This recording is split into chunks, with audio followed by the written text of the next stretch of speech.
2021 numbers की हार्दिक शुभकामनाएं। मैं अपने बारे में परिचय दे दूं। मैं टाइटल किसान का बेटा खाना धनकर लगाता हूं, मेरा नाम है पूरा। वैसे आज आपका नंबर्स है तो इसी के उद्देश्य को लेकर बात करूंगा मैं आज। लेकिन किसान का बेटा हमने इसलिए लगाया क्योंकि हम और हमारे पिता और हमारा पूरा परिवार खेती से संबंधित है। मैं मानता हूँ मेरे आगे जितने भी बहनें बैठी हैं और जितने भी भाई बैठे हैं, सभी के पिताजी अक्सर खेती करते होंगे और किसान ही हैं। आगे बात करते हैं एजुकेशन पर। देखो, education is the best policy. जब मैं कक्षा 5 में पढ़ता था तब मेरे टीचर ने सिखाया था कि education is the best policy. मैं नहीं जानता था इसका मतलब क्या होता है कि education is the best policy. एक सेंटेंस होता था, कहीं लिखा होता था ब्लैक बोर्ड के नीचे, तुमने देखा होगा, सरकारी विद्यालय होते हैं उनके लिखा रहता है, हिंदी में लिखा हुआ था कि शिक्षा ऐसा दर्पण है जिसमें भविष्य दिखता है। और एक स्लोगन मैंने जिंदगी में पढ़ा कि education is the best policy.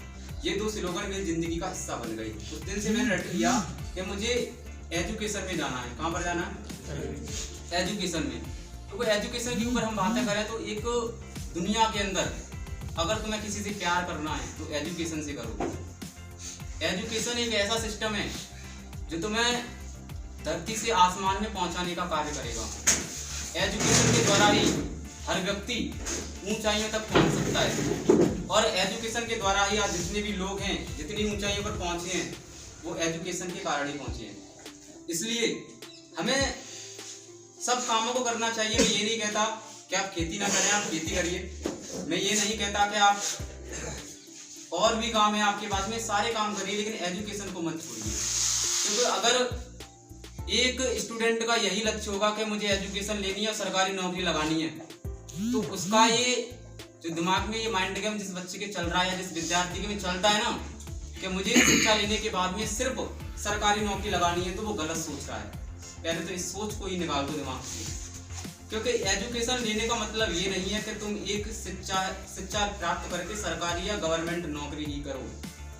ये भी तो हो सकता है तुम खुद का बिजनेस खोलो। तुम जिस नौकरी के चक्कर में पढ़ना चाहते हो, जिस नौकरी को लेना चाहते हो, जिस सिस्टम में कार्य करना चाहते हो, इतनी काबिलियत रखो शिक्षा लेकर कि तुम और लोगों को रोजगार दे सको। तब पता लगेगा कि तुमने एजुकेशन ऐसी प्राप्त की थी जिस एजुकेशन के द्वारा आज आप एक नहीं बल्कि हजारों लोगों को काम दे रहे हो। ये सबसे बड़ा मानना है। अब कुछ विद्यार्थी ये ना समझे, यार हमारा तो पढ़ना ही बेकार है, हम फिर एजुकेशन क्यों ले रहे हैं अगर सरकारी नौकरी हमारा टारगेट नहीं है। मैं ये नहीं कहता कि आपका टारगेट सरकारी नौकरी नहीं है। देखो, मुझे फिल्म की एक लाइन याद आ रही है। एक फिल्म है कि रास्ता तो मिल गया है, मंजिल को ढूंढ लूंगा। तो ध्यान रखना, रास्ता तो हमें मिल गया है, लेकिन मंजिल को ढूंढने में, जब रास्ता मिल गया है तो उसकी मंजिल भी मिल जाएगी। तो इसलिए हम कहते हैं कि रास्ता आपने चुन लिया है। अगर घर से आप बैग लेकर यहाँ तक कोचिंग संस्थान तक आए हो शिक्षा प्राप्त करने के लिए, तो इसका मतलब यह कि तुमने कोचिंग का रास्ता तो मिल गया, लेकिन तुम्हारी मंजिल नहीं मिल पा रही है। इसका मतलब यह है कि तुम गलत रास्ते पर जा रही हो। मेन उद्देश्य, हमने रास्ता को प्राप्त किया। रास्ता बहुत होते हैं। एक चौराहा देखा होगा, एक चौराहा होता है, उसमें से 4 रास्ते जाते हैं। हमें ये डिसाइड करना होता है कि हमें उस रास्ते पर जाना है जहाँ पर हमारी मंजिल है, लेकिन हम वहीं से रास्ता भटक जाते हैं। मैं खांडा से चलकर आता हूँ तो गायत्री मंदिर पड़ता है, तिराया पड़ता है। अगर मैं चाहूँ तो मैं आगरा भी जा सकता हूँ, अगर मैं चाहूँ तो बहन रोड भी जा सकता हूँ, लेकिन मुझे पता है कि मेरी मंजिल कहाँ है। मुझे पता है मेरी मंजिल वहाँ मिलेगी मुझे, तो मंजिल तक जाना है। वही हम नहीं कर पा रहे हैं। सबसे बड़ा, हम जिस टारगेट को अचीव नहीं कर पा रहे हैं उसका सबसे बड़ा छोटा इश्यू यही है कि हमें रास्ता मिल गया है लेकिन हम मंजिल को डिसाइड नहीं कर पा रहे हैं। ऐसे विद्यार्थी हैं मेरे समक्ष बैठे हैं जिन्होंने पहली साल शायद कंपटीशन की तैयारी कर रहे हैं, लेकिन वो निराश हो गई। उन्होंने एक एग्जाम दिया, मैं तुम्हारे सामने खड़ा हूँ, मैं 4-4, 5-5 एग्जाम दे चुका हूँ, है ना। मैं निराश नहीं हूँ। क्यों नहीं हूँ? क्योंकि मुझे पता है कि एक पेड़ होता है ना, उस पर आम लगता है। एक आम का पेड़ तो देखा होगा सबने, और आम का पेड़ होता है, उस पर एक फल लगता है आम का, वो भी समय के अनुसार ही पकता है। ये नहीं कि उसे तोड़ दो और कार्बेट में रख दो और पका दो, खा लो, वो स्वाद नहीं आएगा जो रियल में पकेगा। तुमने देखा होगा बहुत सारे आम के पेड़ वाले ऐसे होते हैं, आमों को तोड़ लाते हैं कच्चों को और एक कार्बेट में रख देते हैं, पका के बेचते हैं चौराहों पर। 10 रुपये किलो ले लो, 10 रुपये किलो ले लो, है ना। खाने में वो मजा नहीं है जो बिल्कुल दाल का पका होता है ना, वो मजा नहीं आता।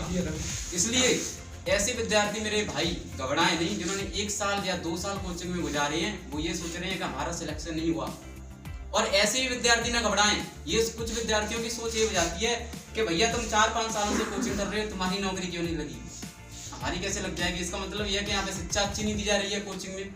तो ऐसा कभी भ्रम ना पालें, क्योंकि मैंने फकीरों को अमीर बनते देखा है, मैंने फकीरों को अमीर बनते देखा है, ये कहावत तो आपने सुनी होगी। तो ये भ्रम ना पालें कि हम 5 साल से कोचिंग में पढ़ रहे हैं तो हमारी नौकरी नहीं लगी, आपकी कैसे लग जाएगी। इसका मतलब ये नहीं है कि कोचिंग संस्थान आपको शिक्षा अच्छी नहीं दे रहा है। बात कोचिंग की नहीं होती, बात अपने दिमाग की होती है कि तुम कितना पढ़ रही हो। घर पे जाके तुम 8 बजे सो जाते हो रात के, बोलते हो मैं कल पढ़ूंगा, रात के 10 बजे तक पढ़ाई करूंगा। टीचर तुम्हें करा देते हैं, दिन में जाते हो फोन में लग जाते हो, बोलते मैं ये कर रहा हूँ वो कर रहा हूँ, पढ़ाई कर रहा हूँ, फिर कहते हो मेरा सिलेक्शन नहीं होता है। तो देखो दूसरे के ऊपर ढालना किसी चीज को अच्छा नहीं है। मैंने ये उपदेश इसलिए दिया क्योंकि मेरे भाई आए हैं, उनका यही सवाल रहता है। कभी कभी जो बच्चे होते हैं मुझसे भी यही क्वेश्चन करते हैं कि भैया आप 5 साल से लगातार कंपटीशन में हो, आपकी नौकरी क्यों नहीं लगी। तो मेरा उनको यही जवाब रहता है, मैंने जब आम पकता है ना तो उसका स्वाद ही बहुत अच्छा होता है। और हर चीज ये नहीं कि नौकरी क्यों नहीं लगी, हर किसी का सवाल है आजकल।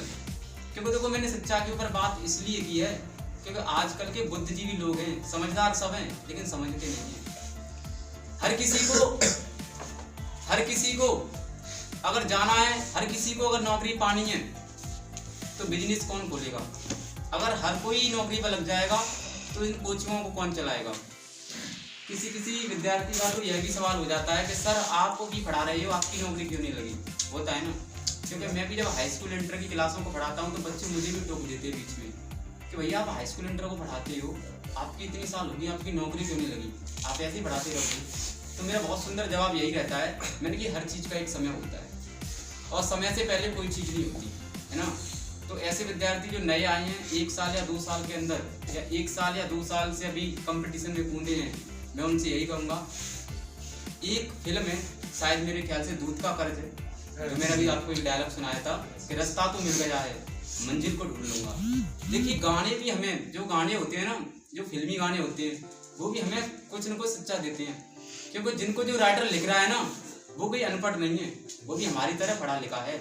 वो जो लिख रहा है ना वो भी उसमें ऐसे ऐसे चुन चुन के शब्द डालता है जिसका कोई ना कोई अर्थ होता है। आपने एक हनी सिंह का गाना सुना होगा, आज ब्लू है पानी पानी और दिन भी सानी सानी। एक बच्चे का मेरे पास सवाल आया, उस बच्चे ने कहा सर मुझे ये बताओ कि दिन का कलर कैसा होता है। मैंने कहा बहुत सुंदर, मैंने बहुत सुंदर क्वेश्चन। उसने कहा सर पानी का कलर कैसा होता है। तो मैंने कहा हनी सिंह के गाने को सुन लेना, आज ब्लू है पानी पानी, मैंने कहा पानी का कलर ब्लू होता है। मैंने कहा बेटा दिन का अगर आंसर चाहिए तो मैंने गाने को सुन लेना, आज ब्लू है पानी पानी और दिन भी सानी सानी, मैंने कहा सानी को दिन के कलर के रूप में डाल देना। तो हमें गाने भी शिक्षा सिखाते हैं, बस फर्क के अंदर इतना होता है कि हम सीख क्या रहे हैं, हम उसका मतलब क्या निकाल रहे हैं, है ना। तो हमें उसको कैटेगरी में लेना है, हमें उस माइंड को ढालना है, हमें हिम्मत नहीं हारनी है। अभी आपके दिल्ली पुलिस के एग्जाम निकल कर गए हैं, अभी आपके एनटीपीसी रेलवे एग्जाम होने वाली है, ठीक है। हमें ऐसी टाइमिंग बनानी है। देखो मेरा मतलब ये नहीं है कि मेरी नौकरी लग जाएगी, मैं खुश हो जाऊंगा, मेरा परिवार खुश हो जाएगा, मेरी 7 पीढ़ी सुधर जाएगी, ये नहीं। मैं ये चाहता हूँ कि मेरी नौकरी लगे, वो तो मेरी मेहनत डिसाइड करती है कि मेरी नौकरी लगेगी या नहीं लगेगी, मैं कितना पढ़ रहा हूँ, मेरे अंदर कितनी काबिलियत है। लेकिन मैं ये चाहता हूँ तुम्हारी नौकरी भी तो लगे, मेरे भाइयों की नौकरी भी तो लगे। देखो ये कोई आजकल के जो स्टूडेंट है उसमें एक जलन नामक, जीलस नामक शब्द पैदा हो गया, जलना कि यार उसकी लगी मेरी नहीं लगी, ये गलत है। हमें अगर हमारे भाई आगे वाले, हमारे भाई की किसी की नौकरी लगती है तो हमें वास्तव में खुश होना चाहिए। और एक और चीज़ है, जब तक हमारी कंपटीशन क्लास से कोई लगता नहीं है ना तब तक कंपटीशन भी नहीं होता है। अगर इस कोचिंग से 2 बच्चे लग जाने तो मैं वादा करता हूँ 2 साल के अंदर 200 लग जाएंगे। उसकी वजह ये होगी कि तुम रोजाना पढ़ने आओगे ना, तुम्हारे शिक्षक यही बोलेंगे देखो वो चला गया, उसकी लग गई, तो तुम्हारे अंदर भी एक मोटिवेशन आइडिया घुसेगा, यार उसकी लगी तो हमारी भी लग सकती है, लगी इस कोचिंग से ही है। तो इसलिए मैं कहता हूँ एनटीपीसी जो रेलवे एग्जाम अभी करा रहा है ना, क्योंकि रेलवे से बहुत प्यार करता हूँ, मेरा जिंदगी में मकसद रहा है रेलवे को ज्वाइन करना, लेकिन मेरा नसीब है कि मुझे रेलवे नहीं मिल पा रही है। मेरा नसीब रहा है कि मैं शिक्षक बनना चाहता हूँ गवर्नमेंट। अपनी इच्छा होती है, सबकी इच्छा होती है, भाई तुम क्या करना चाहते हो। मेरे 2 ही टारगेट है, या तो सरकारी शिक्षक बनना या रेलवे में जॉब करना। लेकिन मेरा डिसीजन बिल्कुल कड़क है। मैंने कह दिया है कि मेरा रास्ता मिल गया लेकिन मंजिल अभी प्राप्त नहीं हुई है, और जब तक प्राप्त नहीं हो जाएगी तब तक मैं वापस घर के लिए नहीं लौटूंगा। तो ऐसे ही हमें डिसाइड करना है।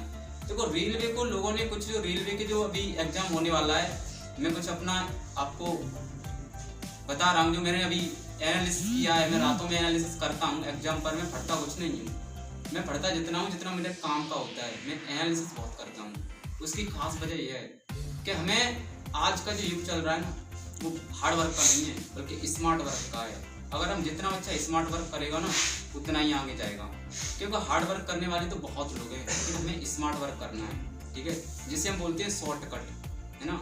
आपने देखा होगा कि आमलगढ़ जाने के लिए एक ही रास्ता है। अगर आप जलेसर साइड से आओगे सीधा रास्ता है। दूसरा रास्ता ये है कि जूते पहनो, लोअर पहनो और टी शर्ट पहनो और सीधे बैग उठा के खेतों में होके आ जाओ। शॉर्टकट रास्ता है कि नहीं? तो हमें उस शॉर्टकट रास्ते पर चल रहा है। मैंने एनालिसिस किया रेलवे का, जो मेरे साथी बड़े भाई रेलवे का एग्जाम देना चाहते हैं उनके लिए काफी लाभदायक है जो मैं एनालिसिस बता रहा हूँ। एनालिसिस मैंने ये किया कि कुछ लोग ये कहने वाले थे कि जो एग्जाम आने वाला है रेलवे का बहुत हार्ड आने वाला है, लेकिन जितनी भी शिफ्ट हो रही है ना, सारी की सारी शिफ्टों में जो रेलवे एग्जाम पूछ रहा है वो बिल्कुल सिंपल पूछ रहा है। कुछ विद्यार्थी, मैं अपना अनुभव बता रहा हूँ कि मैंने 5 साल कंपटीशन में गुजारे, मैंने 4-5 एग्जाम दिए, मैंने सिर्फ 1-2 ही निकाल पाए। वजह ये रही कि कभी फिजिकल में निकल कर आ गया, कभी मेरी यूपी पुलिस में लंबाई नहीं थी, मैं यूपी पुलिस में मेरा नंबर आ गया, लेकिन मैं गया नहीं क्योंकि मेरी लंबाई पूरी नहीं होने के कारण मैं नहीं जा सका, और मेरी लंबाई भी पूरी नहीं है। मैंने यूपी पुलिस को उस दिन से त्याग दिया कि मैं यूपी पुलिस के बारे में बात करूंगा ही नहीं, मैं रेलवे के बारे में ही बात करूंगा। खास वजह बता रहा हूँ मैं, जो विद्यार्थी अपना टारगेट बनाए हुए हैं 1 साल या 2 साल के अंदर कंपटीशन में कूदे हैं और उनको ये पता नहीं है कि हमने 2 साल में हमारी रीजनिंग पूरी नहीं हुई है, हमारा मैथ पूरा नहीं हुआ है, हमारी जीके पूरी नहीं हुई है, ऐसे विद्यार्थी हैं, मैं उनके लिए एक सलाह दूंगा। जिंदगी में एक विषय ऐसी है जिसको आप 100% कर सकते हो, वो है रीजनिंग। आप एक टारगेट बना लीजिए कि मुझे रीजनिंग में 100% करना है। अगर 30 क्वेश्चन रीजनिंग के आते हैं तो आप कम से कम 27 क्वेश्चन अटेम्प्ट करो। उसके बाद में अगर मैथ की बात की जाए तो आज के युग में कोई मैथ का महारथी नहीं है जो 30 में से 30 कर दे। मैं सच कह रहा हूँ, क्योंकि वो एग्जामिनर होता है ना, वो भी ऐसा एग्जाम बनाता है, उसे पता है कि 90 मिनट में 100 क्वेश्चन करने तो फंसाएगा आपको, 5 क्वेश्चन ऐसे डालेगा जिसमें आप फंसोगे। तो इसलिए मैं कह रहा हूँ उन क्वेश्चनों को छोड़कर आप अटेम्प्ट करिए। अगर 100 नंबर का पेपर है तो आप कम से कम 70-80 के आसपास में अटेम्प्ट करो तो आपका नंबर पक्का है। अब हमने इतने एग्जाम दिए, हम उसमें क्यों हटके, मैं उसका एक्सपीरियंस बता रहा हूँ। ये एक सत्य एनालिसिस है। अगर देखो मैं एक नहर होगी और मैं उस नहर में होके गुजरूंगा, मैं सबसे पहले मैं जा रहा हूँ, मेरे पीछे 20 लोग आ रहे हैं, मैंने उस नहर को पार किया, मैं उधर पहुंच गया दूसरी साइड में, वहां से 20 लड़कों ने हाथ हिलाया कि भैया, मैंने कहा हाँ, कि भैया ये बताओ तुम कहाँ होके गुजरे, क्यों पूछ रहे हैं ना वो मुझे, उसकी वजह बता दो, पूछ क्यों रहे हैं मुझे कि भैया तुम कहाँ होके गुजरे। वो इसलिए पूछ रहे हैं, वो जानना चाहते हैं कि भैया तुम उधर पहुंचे तो कौन सी जगह होगी गुजरे जहाँ पानी कम था। तो मैंने कहा बेटा ऐसा करिए, आप जो एक घास का पौधा उगाए ना इसकी सीट पर आ जाइए, पानी बहुत कम है। वो 20 के 20 लड़के उस घास के पौधे की सीट पर आ गए और नहर को पार कर गई। क्यों? क्योंकि मैं जिस रास्ते से गुजर चुका था, मुझे पता था कि यहाँ पानी कम है, तभी तो वो गुजरी। अगर मैं उन्हें ना बताता तो शायद उनमें से कोई ढूंढ नहीं सकता था, जो रास्ता भटक जाता। इसलिए मैंने एनालिसिस किया है। मेरे 1-2 एग्जाम नहीं निकले तो उसकी सबसे खास वजह यही रही। जब मैंने घर आके एनालिसिस किया तो मैंने यही किया, क्योंकि मुझे समझाने वाला कोई नहीं था। मैं अपने घर में सबसे छोटा हूँ 4 भाइयों में, मुझे समझाने वाला कोई नहीं था। मेरे घर में किसी ने शिक्षा नहीं दी, मेरे पिताजी ने मुझे ही पढ़ाया। मेरी 3 बहनें थी, 2 की शादी होगी, मेरी एक बहन थी मेरे टक्कर पर चलती थी, मेरे बराबर होशियार थी। मेरे पिता ने कहा डिसाइड कर लो तुझे पढ़ना है या इसको पढ़ना है। मेरी बहन ने कहा कि भाई को पढ़ाओ, बहन को मत पढ़ाओ, ठीक है। तो मेरी बहन भी मेरे बराबर होशियार थी और चाहती तो आमलगढ़ में आज वो भी होती। उसकी खास वजह यह रही कि उसने, बहन ने मुझसे कहा कि भाई तू पढ़, तेरी नौकरी जरूरी है, बहन की नौकरी नहीं है। तो इसलिए एक बार बहन के नाम से ताली बजा दो। जब उत्तर प्रदेश पुलिस की 46 भर्तियां निकल कर गई थी पहली वाली, मैंने कहा ना इस बार डिसाइड करना, यानी आर या पार, या तो मैंने की कोचिंग बंद करनी है या फिर आगे पढ़ाई करी। मैंने एनालिसिस को और बढ़ाया। मैंने कहा ना अगर मैं थोड़ा एक्यूरेसी को 80% ले जाऊंगा तो शायद एग्जाम निकल जाएगा। उत्तर प्रदेश का पेपर आया, उत्तर प्रदेश पुलिस का ऑफलाइन हुआ था। शायद एक शिफ्ट वाला मेरे ख्याल से कैंसिल भी हो गया था, सेकंड शिफ्ट वाला, मैं फर्स्ट शिफ्ट वाले में था जो कैंसिल नहीं हुआ था। उसमें मैंने उत्तर प्रदेश परीक्षा में अपना नंबर पाया। तब मुझे लगा यार मुझे एग्जाम कंपटीशन में बना रहना चाहिए। मुझे लगता है कि मैं नौकरी को प्राप्त कर लूँगा। मेरे जिंदगी में बहुत सारे उतार चढ़ाव आए, शायद आपके भी आएंगे, जो पहली बार एग्जाम में कूद रहे हैं उनकी भी आएंगे। सबसे बड़ा उतार चढ़ाव आएगा वो आएगा मनी का, पैसे का। सबसे बड़ा उतार चढ़ाव पैसे का आएगा, लेकिन तुम्हें डरना नहीं है, क्योंकि कहीं ना कहीं अगर तुम अच्छे कर्म करोगे ना तो जो आपके सर खड़े हैं ना, ऐसे फरिश्ते आपको रास्ते में बहुत मिल जाते हैं। अगर तुम्हारा विचार अच्छा होगा, अगर तुम्हारे पढ़ने की लगन अच्छी होगी। मैंने अपनी जिंदगी में मैं ऐसी कंडीशन से गुजरा कि मेरे पास में पैसे का अभाव था, लेकिन मेरे साथ में मेरे गुरुओं की इतनी कृपा रही। मैं हाई स्कूल में एंटर किया, मुझे ऐसे ऐसे टीचर मिले जिन्होंने मुझे निःशुल्क पढ़ाया। जिन्होंने मुझे निःशुल्क नहीं पढ़ाया तो इतनी धनराशि ली जितनी मेरे पास थी, लेकिन मैंने उनके भरोसों को कभी तोड़ा नहीं। क्योंकि अगर आपको कोई भरोसा दिलाए ना तो उसके भरोसे को तोड़ना भी नहीं चाहिए। अगर कोई तुम्हारे पर विश्वास कर रहा है तो उसके भरोसे पर भी खरा उतरना तुम्हारी जिम्मेदारी बनती है। आज हम यहाँ तक पहुंचे किसकी बदौलत? गुरुओं की बदौलत। क्या सोचकर पहुंचे कि हमें एक सीट पर लड़ना है, हमें एक सीट पर लड़ना है, हमें एक सीट अपने माता पिता को देनी है। तो मैं यही कहना चाहूँगा, आप सभी विद्यार्थी एक टारगेट बनाइए कि हमें नौकरी प्राप्त करनी है। आजकल हमारे पास में एक दूसरा गुरु हमें मिल चुका है, उसका नाम है स्मार्टफोन। लेकिन फर्क सिर्फ इतना पड़ता है कि तुम अच्छे काम के लिए यूज करते हो या इसे बुरे काम के लिए यूज करते हो। तुम्हें डिसाइड करना है, या तुम उस पर साउथ की फिल्में देख रही हो या तुम उस पर यूट्यूब पर पढ़ाई कर रही हो, ये तुम्हें डिसाइड करना है। क्योंकि हमारे पास में दो गुरु हैं। अगर तुम एक कोचिंग में जाओगे तो वहाँ पर तुम्हारे रियल गुरु होंगे, लेकिन तुम घर पर जाओगे ना तो वहाँ भी तुम्हारे दूसरा गुरु स्मार्टफोन मिलेगा। मैंने दुनिया में एक और चीज़ सीखी। मुझे किसी ने पूछा कि भैया ये बताओ चीज़ें कितनी प्रकार की होती हैं, तो मैंने उन लोगों को फटाक से आंसर दे दिया। मैंने की चीज़ें दुनिया में दो प्रकार की होती हैं, या वो कोई सी चीज़ हो। उसने कहा यार कहना ये कौन सा आंसर है तुम्हारा? आदमी दो प्रकार के होते हैं। मैंने बिल्कुल होती है, मैंने हर चीज़ दो प्रकार की होती है। हर चीज़ का मतलब दुनिया में जितनी भी चीज़ हैं वो दो प्रकार की हैं। उसने कहा चलो पानी पे बता दो। मैंने कहा पानी भी दो प्रकार का है। एक पानी वो है जो गंगा जी में बह रहा है, जिसे हम गंगा जल बोलते हैं, और एक पानी वो है जो नालियों में बह रहा है, इसकी कोई कदर नहीं है। पत्थर को बता दो। मैंने कहा पत्थर को बता रहा हूँ। एक पत्थर वो है जिसे तुम माता मंदिरों में पूछते हो, कहते हो ये भोले बाबा है, ये शंकर भगवान है, ये कृष्ण जी है। और एक पत्थर वो है जो तुम रास्ते पर चलकर आते हो ना, उसके नीचे जो बिछा हुआ है। और मैंने कहा, उसने पूछा लड़के ने कि सर ये बताओ मनुष्य बता दो, मनुष्य भी दो प्रकार के होते हैं? मैंने कहा बिल्कुल। मैंने कि मनुष्य भी दो प्रकार की है। एक इन जैसे फरिश्ते जो शिक्षा दे रहे हैं, लाखों लोगों का भला कर रहे हैं, शिक्षा दे रहे हैं, उनको सिखा रहे हैं। और एक वो फरिश्ते जिन लोगों को बिगाड़ रहे हैं। एक वो फरिश्ते जो आसमानों के आसियानों में रह रहे हैं, जिनके पास इतना पैसा है कि अगर वो पैसों को हेलीकॉप्टर से लुटाए ना फिर भी उनका पैसा खत्म नहीं होगा। और एक ऐसे लोग हैं, अगर तुम कभी मथुरा वृंदावन जाओ तो रोडों के किनारे बैठे पाएंगे। ऐसे भी लोग इस देश में हैं। तो हर चीज़ दुनिया में दो प्रकार की होती है। इसलिए सभी जो मेरे आगे भाई और बहन बैठे, मैं उनसे यही कहना चाहूँगा कि हमें डिसाइड करना है कि हमारा लक्ष्य क्या है। जिस दिन हमें पता लग जाएगा ना हमारा लक्ष्य क्या है, उस दिन हमें सफलता अवश्य मिलेगी। मैं कुछ चीज़ें एक और के बारे में कहना चाहूँगा। देखो, नाम दो ही प्रकार से हो सकता है, या हमारे माता पिता का हो या हमारा हो। नाम दो ही प्रकार से हो सकता है। बहुत लोगों को शौक होता है भैया टीवी पर आने का, और बहुत लोगों को शौक होता है अखबार में छपने का। तो वो दो ही प्रकार से छप सकता है, अखबार में नाम और टीवी पर। या तो आप अच्छे कर्म कर जाओ या आप कोई बुरा कर्म कर दो, ये दो ही हैं। इन दो व्यक्तियों की चर्चा और प्रशंसा पूरे वर्ल्ड में देखी जाती है। किसी का आप मर्डर कर दोगे आप अखबारों में आ जाओगे, आप IPS PCS बन जाओ आप अखबारों में आ जाओगे। लेकिन आप अगर एक नॉर्मल व्यक्ति रहे तो आपको ना अखबार में आने का मौका मिलेगा ना टीवी सीरियलों में आने का मौका मिलेगा। क्योंकि हम वो सरकार के नुमाइंदे हैं, हम वो देश के नुमाइंदे हैं जो देश को आगे लेकर जा सकते हैं। क्योंकि हम तुम में से कोई एक ऐसा जवान होगा जो आर्मी के बॉर्डर पर जाएगा। मैं रियल बताता हूँ, जब मैं किसी क्लास में था, हाई स्कूल इंटर की शिक्षा ले रहा था, तो एक नारा लगवाते थे, जय जवान जय किसान, भारत माता की जय।